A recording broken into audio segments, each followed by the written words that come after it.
যে মুহূর্তে তুমি পারবে না বলে নিজেকে এলিয়ে দিচ্ছ বিছানায়, যে মুহূর্তে তুমি পারবে না বলে মোবাইল ফোনটা হাতে নিয়ে বিছানায় শুয়ে স্ক্রলিং করতে করতে নিজের সময়টাকে পার করছো, যে মুহূর্তে তুমি নিজেকে সংযত করতে না পেরে পুনরায় ফিরে যাচ্ছ সেই খারাপ অভ্যাসে, সেই মুহূর্তে কেউ না কেউ দ্বিগুণ পরিশ্রম করে তোমাকে কিন্তু ওভারকাম করে যাচ্ছে। তুমি নিজেকে যত এক্সকিউজ দেবে, তুমি যত ভালো অভ্যাস প্র্যাকটিস থেকে দূরে সরে আসবে, তত তুমি পিছিয়ে পড়বে।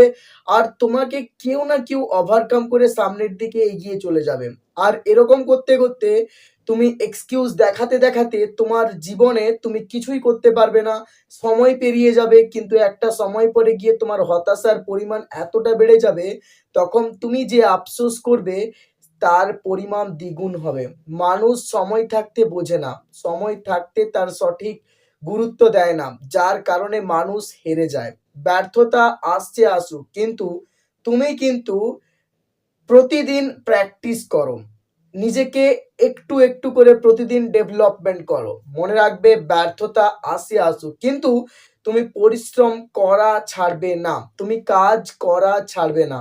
অনেক সময় অনেক মানুষ আছে যারা সময় থাকতে সময়ের সঠিক মূল্যটাই দিতে পারে না, যার কারণে তারা ব্যর্থ হয়ে যায়।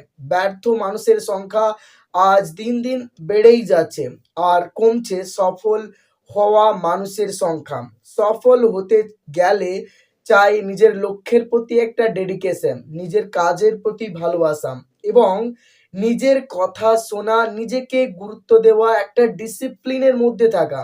যে মুহূর্তে তোমার মনে হবে যে তুমি আর পারবে না, ছেড়ে দিচ্ছ, যখন তুমি অলসতা আর নিজের কমফোর্ট জোনের মধ্যে আটকে পড়ছো, তখন কেউ না কেউ তোমাকে ওভারকাম করে জীবনে সামনের দিকে এগিয়ে যাচ্ছে।